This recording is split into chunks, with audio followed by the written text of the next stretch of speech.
All right. A couple quick announcements, folks, as people are linking in. And before we get started today, one thing, so got lecture from Wednesday posted. It's up there. So go through. Finished up the piece on operant conditioning, and then worked through the observational learning stuff. Observational learning, pretty straightforward for the most part. So those slides went through pretty quickly. The operant conditioning with the reinforcement schedules and things like that, that can get a little tricky. So please make sure that you go through, watch that lecture, take notes, make sure that you got a handle on that. And if any questions come up, that's kind of the downside of just recording and posting versus being able to do it live, is if people have questions, not being able to address those. So if you have questions, make sure to let me know. Okay. Two, remembering that our quiz 4 is going to be on Wednesday, so making sure that you're reading the modules, taking notes, that you're up to speed. Do that in advance. Trying to cram that all the way there at the end is going to be sort of the worst thing that you can do. So take some time over the weekend. If we're trapped inside to do air quality and COVID and all that stuff, spend some time on psychology. Go through, make sure that you got some notes and things like that taken together. If you have access to Launchpad, again, remember those learning curve activities at the end of each module are really good at making sure that you're up to speed with tech stuff. And again, make sure that you get that under control. Monday will be SI session. Samantha, are you out there? I see you right there. But not monitoring. Okay. Oh, there. Yes. Samantha's here. Samantha, do you have any SI announcements to make?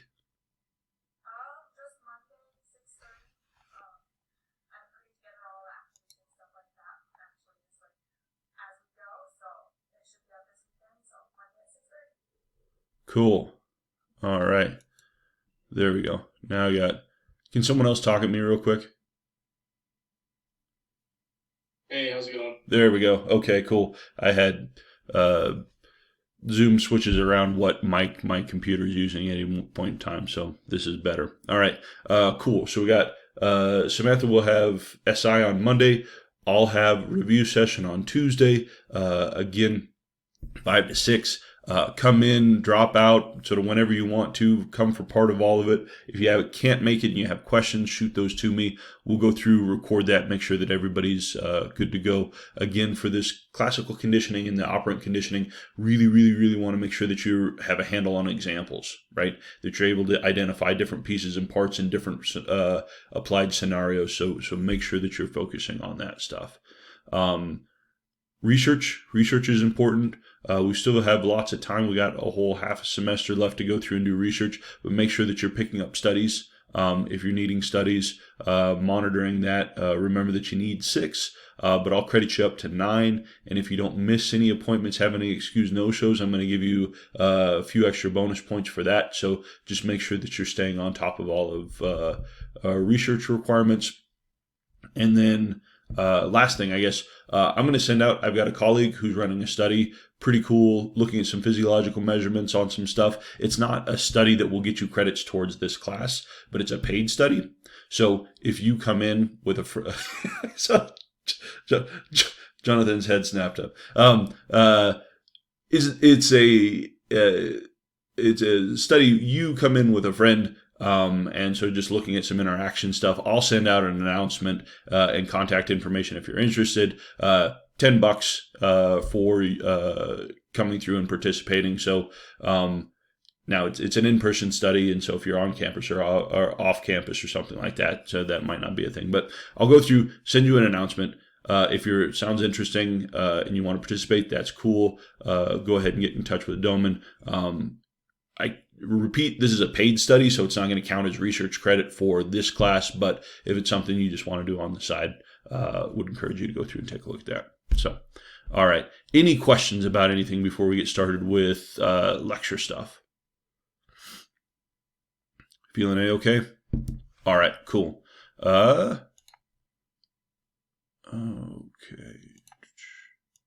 Let's do this. All right. So this is going to go through basic memory functions, encoding and storage types of things. I always struggle with this. This is really cool stuff and has direct implications for acquiring and retaining knowledge, things along those lines. I always go back and forth about like maybe sort of putting this at the front of the semester so that you start off with knowledge and information about sort of things that are relevant to study techniques and things along those lines, but it wouldn't make sense really with sort of other things. But so really, really important in sort of taking a look at what we know about how we as humans process information and how we store it, and some different stages in there. It's quite a bit more complex than, oh, I just hear something and remember it. Okay, so some basic processes here with memory. Actually, let's start before we jump into this. I'm going to someone, I guess, with a camera on, so I'm not harassing people without show of hands. Someone willing to help me out.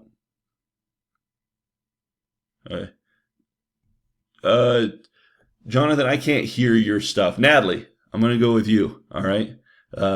You want to unmute your mic real quick? Okay, Natalie. All right. What I want you to do is I'm going to read a list of words that I'd like you to remember. Okay? Okay. Cucumber, table, bicycle, boat, apple, couch, carrot, airplane, banana, desk, lamp, train. All right. Natalie, tell me back as many of those words as you can remember. Cucumber, bicycle,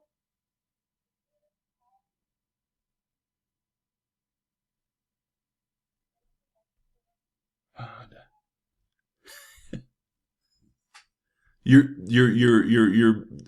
sound faded out. How many of those did you get? How many could you remember?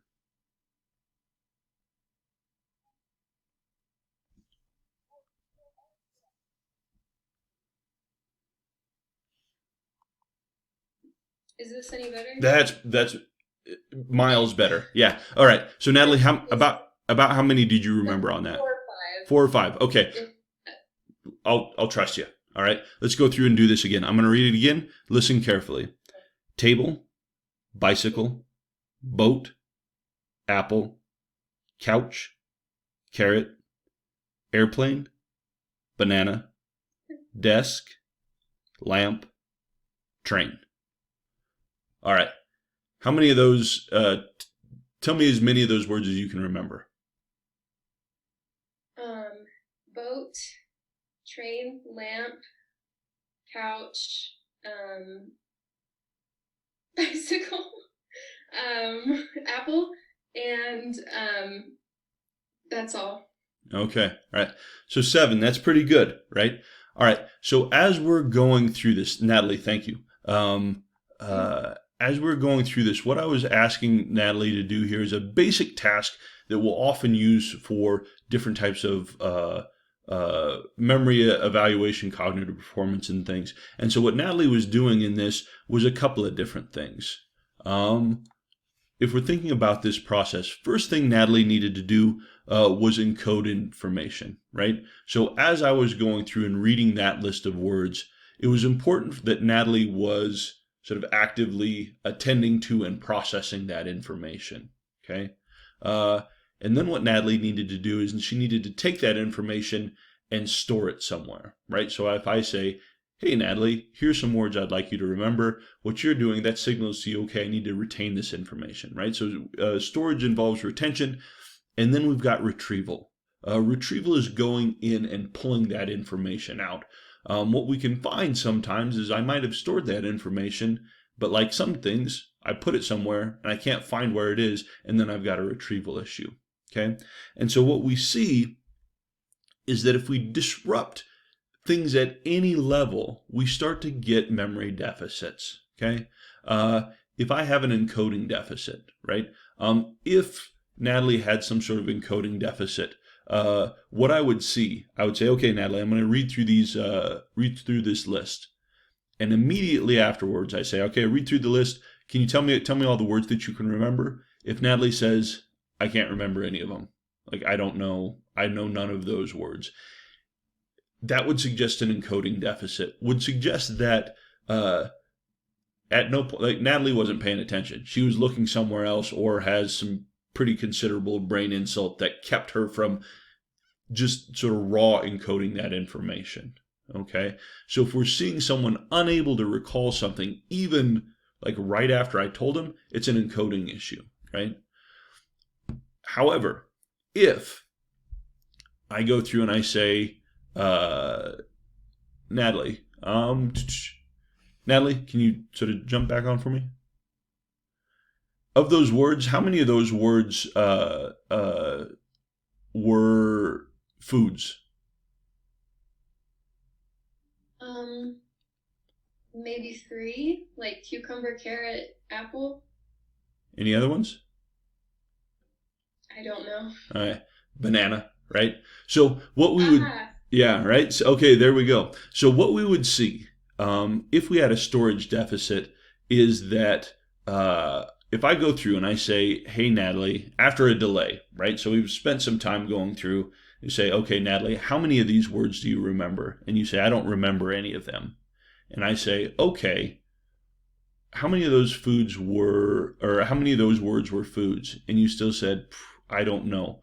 What we would suggest would that would suggest a storage deficit. Okay, so immediately after I say these lists, you can repeat some back to me. But after a delay, even if I go through and I give you some hints, you're still not able to pull it up. That's going to be a storage deficit. Okay, so thinking about this, if you and I are going through exam questions, right? And you hit in a question that is completely foreign, like you've never seen this before in your life, would suggest some sort of storage deficit. That didn't even get stored. But if we go through and I say, so I go through, read you the list, Natalie, and then I say, tell me all the words you can remember. And immediately you're able to give me some stuff back. Okay. But then we say, I come back about 10 minutes later and I say, Natalie, tell me all the words that you can remember. And you say, I can't remember any of those words. And I say, what about, tell me all those words that you can remember that involve food. And you're like, oh, well, there's an apple and a banana, I think. Okay, that's what I can remember. That would suggest a retrieval deficit. At first, it was in there because if I cue you, you can pull it out, right? Suggest that we had a problem there with retrieval. Okay, and so again, if I'm going through any of you with your quizzes, right, and you're going through and you get something wrong, and I'm like, oh, remember in class we talked about this, that, or the other thing, and you're like, yeah, no, I knew that, I remember that, suggesting a retrieval deficit. And so the types of memory difficulties that we often see in sort of normal day-to-day life are often retrieval deficits. The information's in there, right? And we know it's in there through a number of mechanisms, but the problem is finding it, pulling it out. This is why organization, elaboration, things like that start to become so important as we're thinking about developing important study techniques. Okay. Questions on any of this material? People kind of see how we're teasing apart some of these different deficits. Okay. So the model of memory that we're going to be working with in lecture is going to be known as a 3-stage model of memory. Okay, lots of different memory models. If you're a cognitive psychologist, lots of different ways people have tried to put this together. We're going to keep it simple, keep a 3-stage model here. And we're going to think about, okay, at this point in time, the world is sending you all sorts of information. These different lines are different sources of information. There's all sorts of stuff coming at you at any given point in time. And our 3-stage model of memory says that initial information that's coming in gets stored in what we call a sensory memory. Sort of very, very momentary preservation of information coming at us. Okay. If we attend to some stream of information. So right now, Keely, you've got things going on. I'm talking to you. There's probably background noise going on in your dorm. Sort of maybe you're listening to music or something like that, or you hear people talking out in the hallway, lights coming in. There's sort of the feeling of you sitting in your chair. Ton of information coming in right now, right? But probably you're not attending to all of it. Hopefully you're attending to lecture, right? When I said your name, I saw you look up from sort of taking notes, right?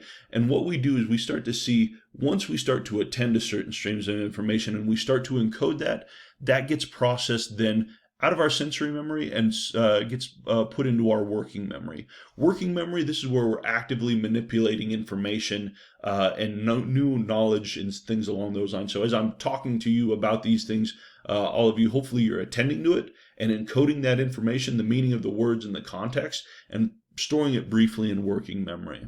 Okay, and then if we continue to encode that information and say this is something that's important, or sort of going back through and we tend to sort of elaborate on that, what we do is we transfer that information into our long-term memory. Okay, long-term memory is a functionally indefinite storage space for facts, information, things along these lines.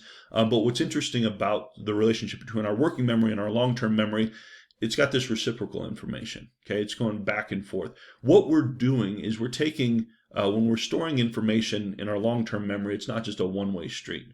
So if so Jacob, as I'm talking about these things right now, probably what you're doing is you're hoping to try and store this in your long-term memory. You're coming up and retrieving concepts like memory and storage and sort of all this sort of pre-existing knowledge that you already have, and sort of using that, pulling some of that out of your long-term memory to say, okay, here's the new information. How does this relate to things I already know? Okay, this piece of information goes with this other stuff that I kind of know about memory and psychology and things along those lines. And we start to have this back and forth relationship, right? We're not just opening the door and tossing stuff in our long-term memory because then we can't retrieve it, right? And so this is why when we're talking about study techniques, when encourage you to go through and maybe like read the chapter or read the module before we talk about it in lecture, what that's doing is it's setting up some structures in your long-term memory so that you have information to kind of bind that to. Okay, thinking about your specific major area of study. Your initial classes will often be, particularly if it's completely new information. Let's say you've never had any sort of exposure to any type of psychology class before. This is hard because it's all new stuff. I don't know what to do with it. I have this information that I don't attach onto things, right? But if you were to continue to work on in this area and go on and take additional psychology courses, this information that you have now starts to help build a scaffold for where to put other information. You start to build on that, right? So the first time we go into jump into an area, it's hard because we have no basis, right? This encoding retrieval back and forth with the long-term memory, there's not much in there to pull out to help anchor things to. But as we start to learn and sort of get concepts and things like that, it becomes easier. Okay, so the jump from sensory memory to working memory to long-term memory involves a lot of attention, but we also have very, very strong evidence of some automatic non-conscious processing. Okay, this sensory memory to working memory to long-term, a lot of this is predicated on some volitional effort, right? I'm attending to this. I'm sort of actively trying to remember something, but we know that back here, right, just through kind of sort of this backdoor mechanisms, right, we've got our brain is processing and sort of pulling in a ton of information and storing this through some non-conscious processes. We call this parallel processing. This is how we're going through and sort of managing and storing multiple streams of information. Some of it's certain types of information going on outside of our awareness. Okay, so we're going to go through each one of these different stages, sort of elaborate a little bit more. We're talking about sensory memory. Okay, up here, remember, Keely's world is being Keely's being bombarded by information about the world, sort of coming in, and what's going on is in our sensory memory. Our sensory memory is momentarily, sort of a very, very brief period of time, taking that information and sort of keeping it and coding it and storing it for just a brief minute. Okay, and we've got sort of two different sort of types of sensory memory we're going to talk about is iconic memory and econic memory. Iconic memory, this is a sensory memory of visual stimuli. It stays for about a half a minute, or excuse me, about a half a second. So if you are, right now, look at your screen, okay? And don't look at anything else. Just look directly straight forward at your screen. What you're seeing right now is kind of like a picture. And you can think about this as like a sort of a sketch pad.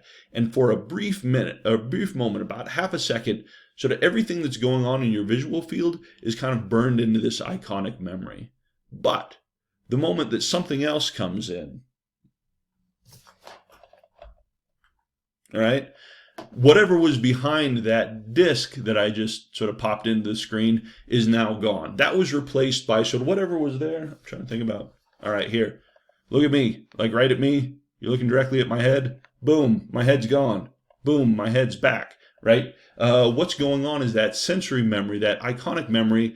It's just anything that comes in, the thing that was there is now gone. This is there. And so it's just kind of like a working sketch pad that goes on, right? But briefly, things that I go through and see in my visual field stored in that iconic memory for about a half a second, okay? Same thing with econic memory or echoic memory. This is your sensory memory of auditory stimuli. Holds on for a little bit longer, about 3 to 4 seconds, right? So even if I'm going through and let's say, oh, there's Olivia. Let's say Olivia is not paying attention to what I'm saying or what I'm talking about. But if I say, hey, Olivia, what did I just say? Sort of briefly for about 3 to 4 seconds, you can go back through and reference that echoic memory and probably pull out some stuff that I was saying because it's just kind of held in there very briefly. Okay, so Olivia, you want to help me out here for a moment? Sure. Okay, cool. All right. One of the things that we know is this short-term memory starts to interfere and cause problems for different types of studies that we'd like to run, right? So remember when we were talking about sensation, perception, things along those lines, what we were interested in is this lower bound of perception, right? Like how long does something need this absolute threshold? How long do I need to see something in order to go through and actually register it, okay? So if I go through, all right, Olivia, watch sort of between those two arrows there. You watching? Okay. Ready? What word flashed up there? Did you see that? No, I didn't see anything. You didn't see anything? Did anybody see anything? Delays screwed me over. Okay. What that was is that was a very quick flash of the word pizza. Okay. And if we were actually sort of doing this, you would say, oh yeah, that was pizza. It's not a hard test to see if we're not sort of working via Zoom. All right. But if we do this again, all right, actually, let's try it again. Olivia, tell me if you can see pizza. I saw it that time. Okay. So you're able to see it, right? And actually, if I got this set up now, PowerPoint isn't a precise device, but technically, I told PowerPoint to put that on the screen for a less amount of time than is perceptible for people to go through and sort of actually identify things, right? But what happens, right, is that image of that word pizza is stored briefly for about a half a second in your iconic memory.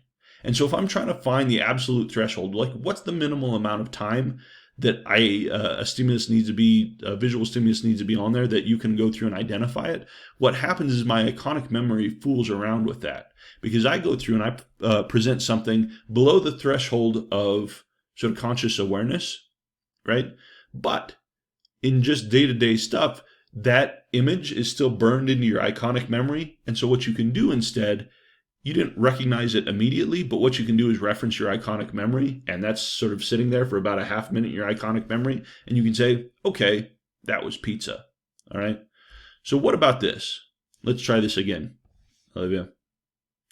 Ready? Yep. What about that? Did you see the word that was flashed there? It's just letters. Okay. Let's try it again. Do you see anything sort of briefly before the letters? No, just them. Okay. Well,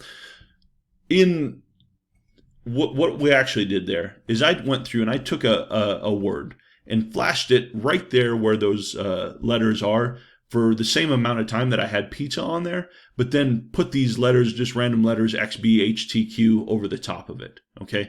And what this is known as is a masking procedure. What happens is I flashed a word that was on the screen for the same amount of time. Oh, yeah, Keely got it. Keely's right. Zebra. The masking didn't work for Keely. Yeah. Or Zoe. Yeah. So what I did is I flashed zebra on there for a very quick, brief second, and then threw a mask over the top of it. And when we're looking at absolute thresholds for things, okay, what it's important to do is start to disrupt that iconic memory. Because what, Zoe, if I do is I present you in a visual stimuli that's below the threshold for what you can actually sort of process. I throw it up there. You can't process it directly, but it's burned in your iconic memory. This spot on sort of your iconic memory, it's burned there. And so you can just look at your iconic memory and say, oh, that's what it was. But if I go through and I throw a mask over the top of it, what it does is where zebra was, now is XBHTQ. And so that wipes that out. Zebra is no longer in your iconic memory. XBTHQ is. And so what ends up happening then is in psychological experiments, in order to disrupt this iconic and econic memory and echoic memory, what we'll do is use these masking procedures to go through and sort of more accurately identify what sort of that sort of threshold for visual perspective, visual stuff is. Okay. So again, if you watch, I don't know, like if you Fight Club is a movie that came through, right? They're going through and sort of like putting sort of indecent things in sort of films, right? Sort of for a brief second, right? So you don't see it because they're going to film and then you've got something come in and then something over the top of it immediately, right? And so, Dr. Clapp, yeah.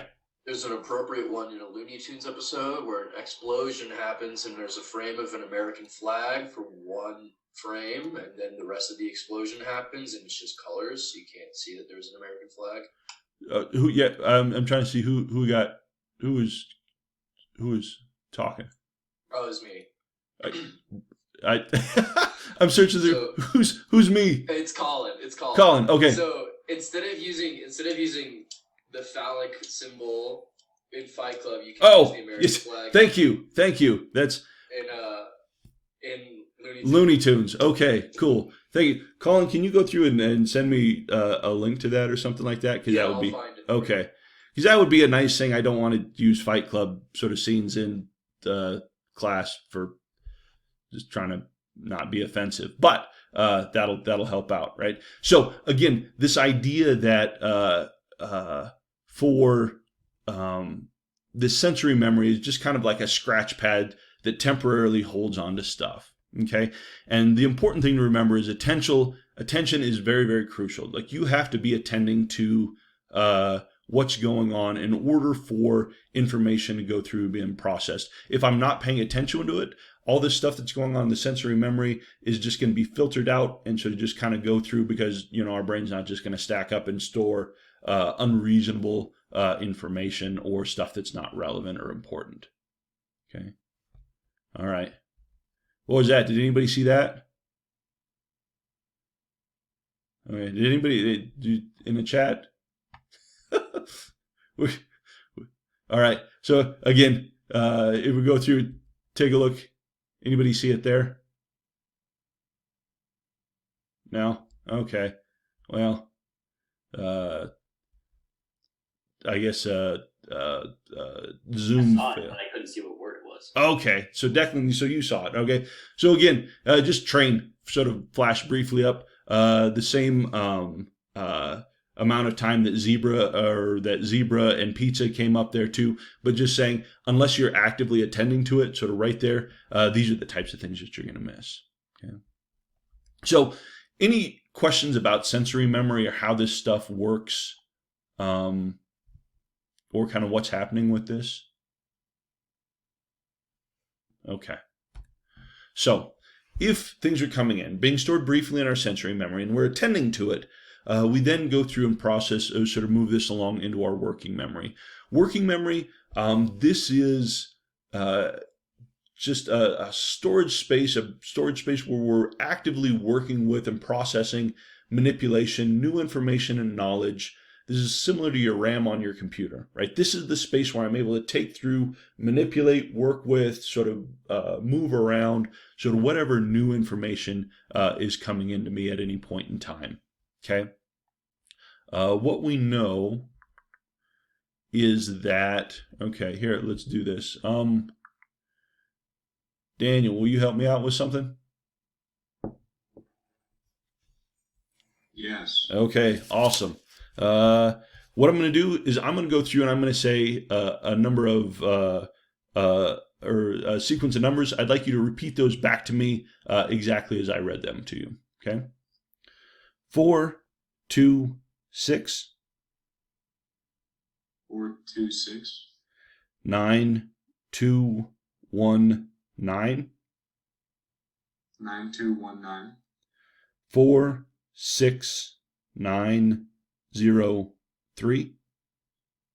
4, 6, 9, 0, 3. 1, 3, 9, 1, 7, 5. 1, 3, 9, 1, 7, 5. 0, 8, 3, 7, 2, 9, 5. 0, 8, 3, 7, 2, 9, 5. 3, 7, 1, 6, 8, 4, 2, 7. 3, 7, 1, 6, 8, 4, 2, 7. 5, 3, 8, 3, 2, 5, 4, 2, 0. 5, 3, 8, 3, 2, 5, 4, 7, 0. Okay, cool. One wrong. It's pretty good. All right. So, Daniel, you got up to 9 digits here. All right. Stick with me. Let's do this. Switch this around. Going to do the same thing, but this time when I read these numbers, what I want you to do is repeat them back to me in the opposite order. Okay. So if I say 3, 4, what would you say? 4, 3. Okay, good. All right. 1, 7, 5. 5, 7, 1. 5, 9, 1, 8. 8, 1, 9, 5. 1, 8, 7, 2, 5.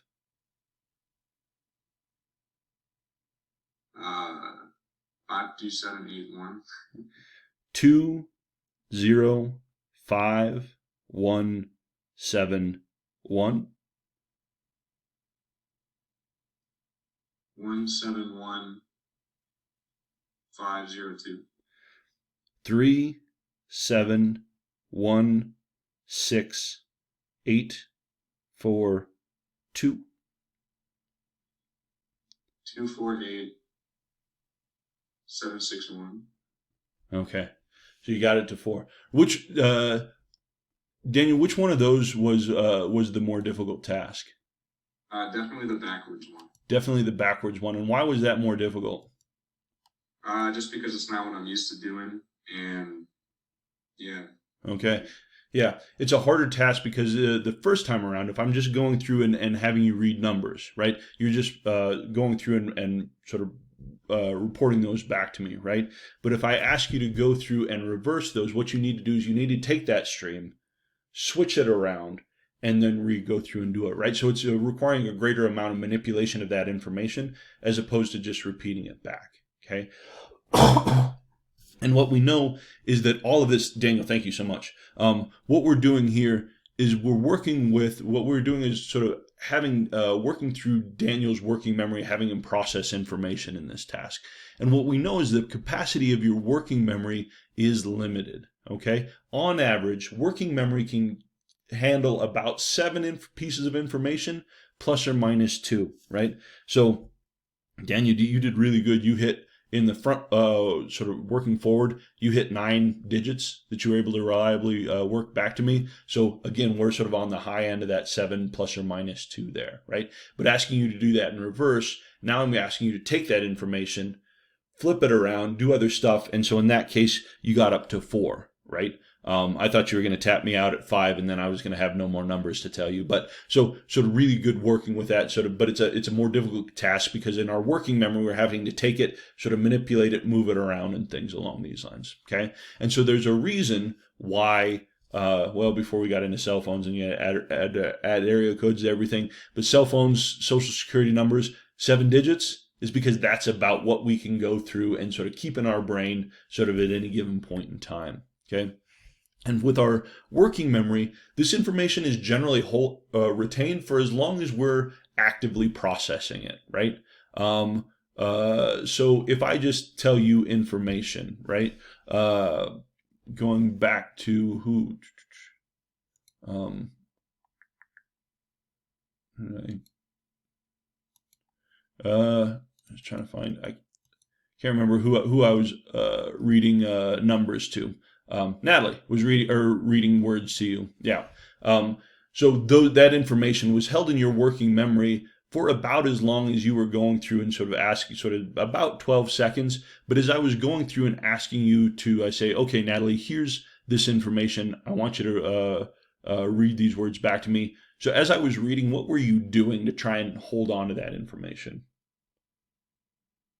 I was repeating them under my breath as you said them, and I tried to assign a word to each of my fingers as you were going, but that was too much to do, so it didn't end up helping me much. Okay, perfect. So exactly. And so the first thing you're doing is going to be rehearsal, right? And that's generally what we do. If I say, hey, remember this thing, right? Grocery list, phone number, something like that, I'm rehearsing it in my head. And as long as I'm going through rehearsing that information, as long as I'm saying it over and over and over in my head, I'm going to maintain that, right? But if I'm not actively working or rehearsing that information will stay in our working memory for about 12 seconds-ish.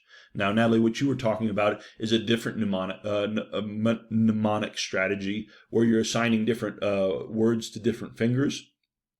That starts to get into some higher level elaboration and stuff like that that helps with the processing and working with that in long-term storage. Okay, So our working memory is where we're actively working, manipulating information, and as long as I'm rehearsing it, it's going to stay in my working memory. But if I stop, then it's going to probably fall out of working memory. Other stuff's going to start to come in. Okay. In terms of biology, our frontal lobes. Frontal lobes are instrumental for working memory. If I go through and I have a head injury that impacts my frontal lobes, right? Remember, we're talking about frontal lobes as being important for executive functioning and sort of impulse control and attention and working memory. A lot of those processes are happening sort of up here. And so if I get a concussion or some sort of brain injury that damages that, what I'll see oftentimes in people who have experienced head injuries are some difficulties with working memory. We also know that working memory is strongly associated with overall intellectual capacity. Why does this make sense? Why would we see a very strong correlation between working memory and overall sort of IQ scores?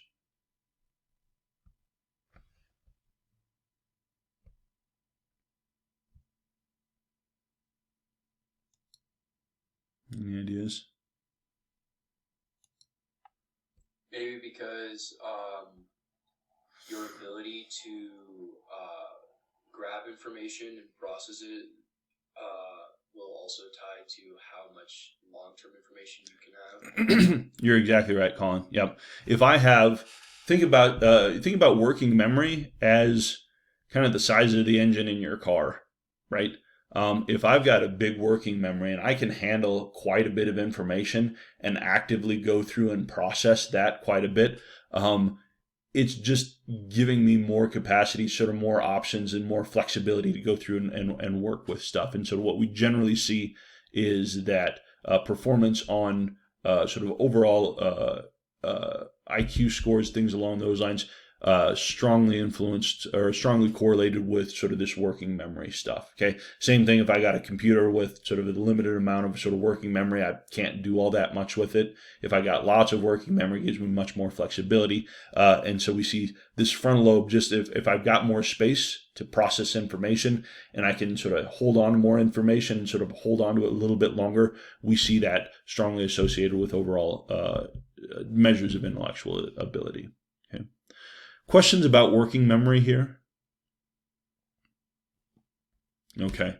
So, long-term memory. Long-term memory, this is where we go through and we preserve, store information for later retrieval. Long-term memory, functionally limitless. There's no known capacity. People are like, oh, well, should I sort of put something new in there and so I have to kick something else out? Our brains, as far as science is been able to determine, there's no limit to the amount of information that can be stored sort of in our long-term memory, right? So this is like your big warehouse, okay? And as we talked about before, long-term memory, working memory start to operate in sort of reciprocal fashion, okay? So Natalie, going back to you, I was reading you sort of a list of words, right? Cucumber, table, bike, boat, apple, couch, carrot, plane, banana, desk, lamp, train, okay? And you were able to go through and repeat some of those words back to me, okay? What if I would, Natalie, do you speak Chinese, Mandarin?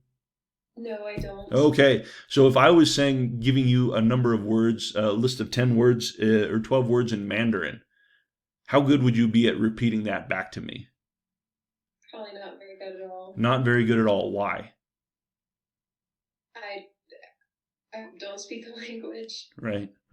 So even if we take sort of the pronunciation issues off the table, right, I would be giving you a set of things to remember that were essentially nonsense to you, that have no meaning, right? As I was going through and reading these words for you to remember, I'm guessing what you're doing is in your mind you're saying what a cucumber is, banana, boat, table, chair, right? It has meaning. You've got information in your long-term memory. You know what these objects and sort of things are. And so it starts to become, okay, I remember this, that. You can start to categorize things. You can say these things are foods, these things are modes of transportation, these things are furniture, right? So information in your long-term memory, you're sort of, as your working memory is processing, you're pulling information out of your long-term memory to provide some context for this, which helps you process it, right? But if I'm reading you words in Mandarin, right, these are nonsensical. These are nonsense. There's nothing sort of, you have no information about this. And it's going to be much more difficult for you to go through and repeat those words back to me because there's nothing in your working memory or in your long-term memory that sort of helps with this, okay? So we know that long-term memory provides context for working memory. We see this working back and forth in a reciprocal fashion, okay? And so when we're thinking about long-term memory, we're often talking about forms of memory we would refer to as explicit memory. Explicit memory is going to refer to conscious memory of facts and experiences. So if I say, Maya, if I ask you, what did you have for lunch yesterday?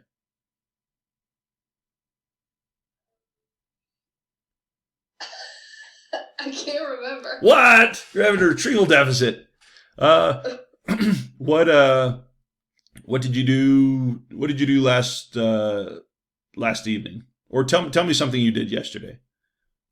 I went to work. Okay, you went to work. So your memory of going to work is an explicit memory. It's part of your history. It's something that you remember. It's the stories that we tell and sort of the things that we can remember and go through and sort of talk about sort of different stuff, right? Brooklyn, what class are we in right now? Okay, cool. Another explicit memory. You're able to go through, pull facts and things along those lines. These are going to be examples of your explicit memory.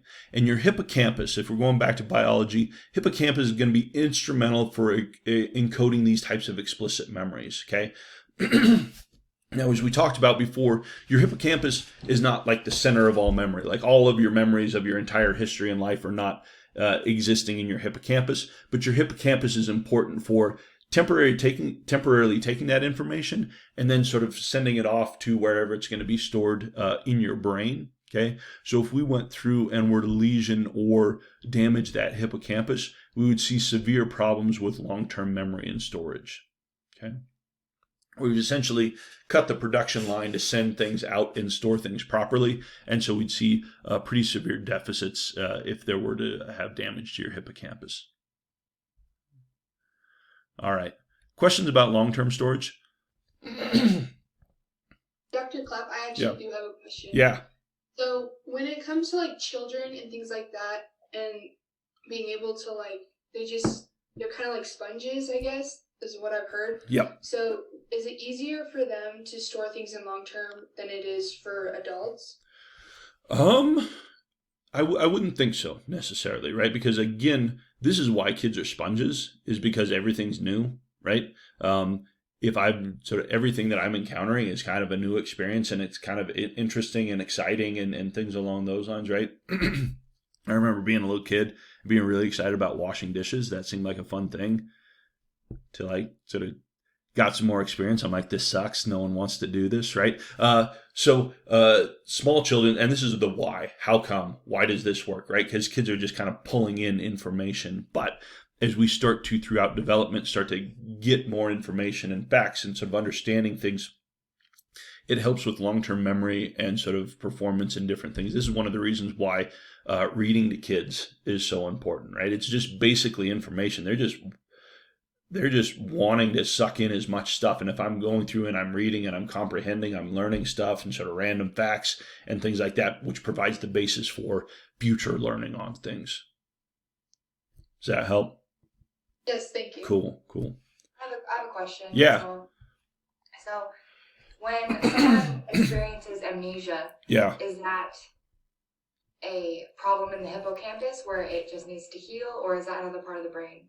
Yeah, Keely, we're going to talk about that in Monday's lecture, sort of going through and talking about different types of amnesia. And depending on the type of injury or problem that happens, what part of the brain starts to get damaged, we see different types of amnesia, right? So there's types of amnesia where I can't remember, sort of like the classic sort of soap opera type of back, oh, I wake up and I don't know who I am, where I came from, so on and so forth, right? So that's retrograde amnesia. I can't remember what sort of things that happened in the past. And pterograde amnesia is anybody, what's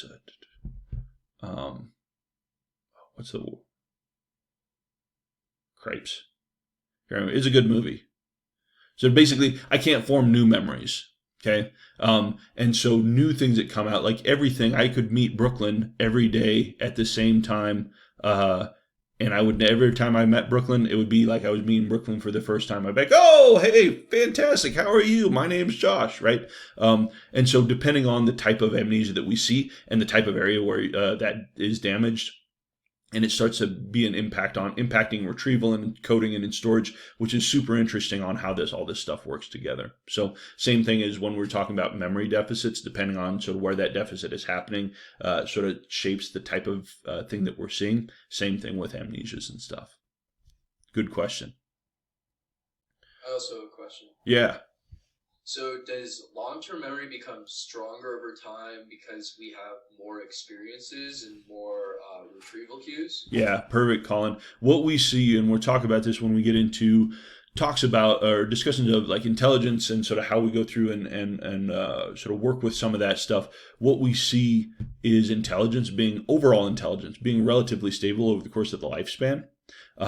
But if we're looking at different types of performance, we see some things like processing speed and sort of how fast and the amount of information that we can process starts to dip down as we get into older age. But long-term memory, sort of just the procedural knowledge of facts and things like that, actually sort of goes up again, because I mean, you can think about this as wisdom, right? The more I'm around, the more I'm sort of exposed to types of things, the more information I pick up. And so we actually see that explicit memory and that verbal memory stay pretty stable until we get into sort of old age where you start to have cognitive declines because of sort of organic types of things. But yep, you're exactly right. It's a cumulative knowledge. And again, this long-term memory is essentially endless, limitless, right? And so as we go old, it just goes through and acquires knowledge and information. Absolutely. Cool. All right. Real quick, I want to finish up here. So we've talked about moving from sensory memory to working memory to long-term memory. But while all this is happening, while we're attending to things in the background, there's some parallel processing going on where we see information that's going through and being coded. We have evidence of information being coded outside of our conscious awareness. So this is automatic. This is non-conscious.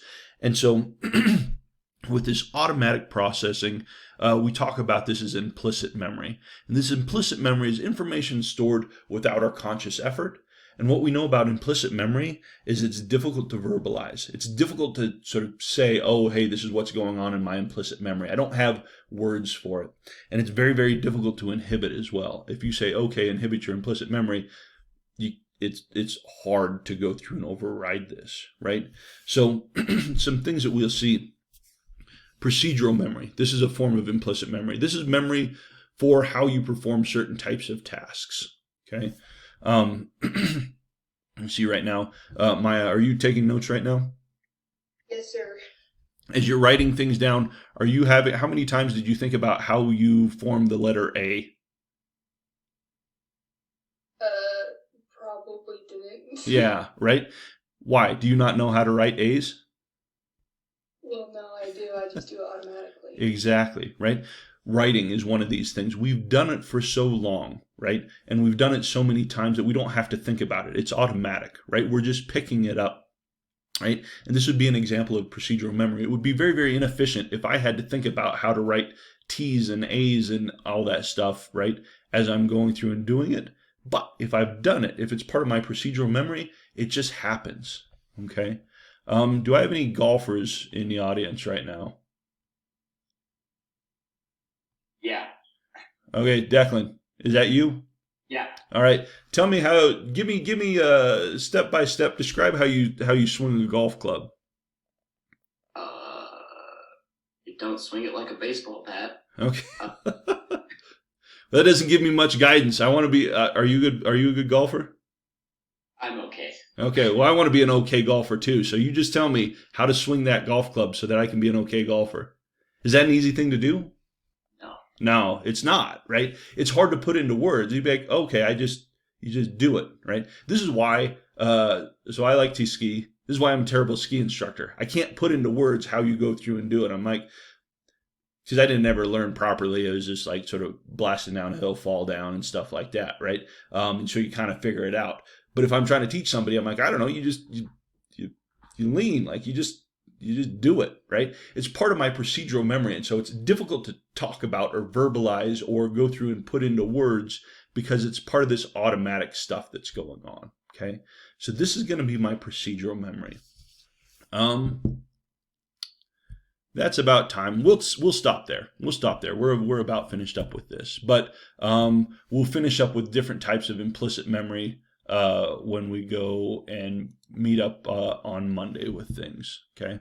So again, if you need to take off, go ahead. We'll sort of see you on Monday. Remember to spend some time over the weekend, making sure that you got articles, that you read articles, or your modules, that you got taking notes on that. But any questions from people who want to hang out for a moment about information or sort of anything that we're talking about here or where we're going with stuff?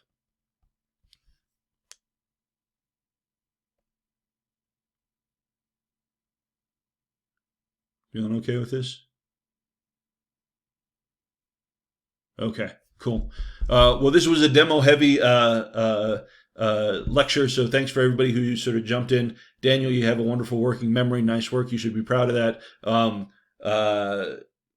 Let me know if you're running any questions, folks. Otherwise, enjoy your weekend. Stay healthy, stay safe, and we'll catch you on Monday. All right, we'll see you.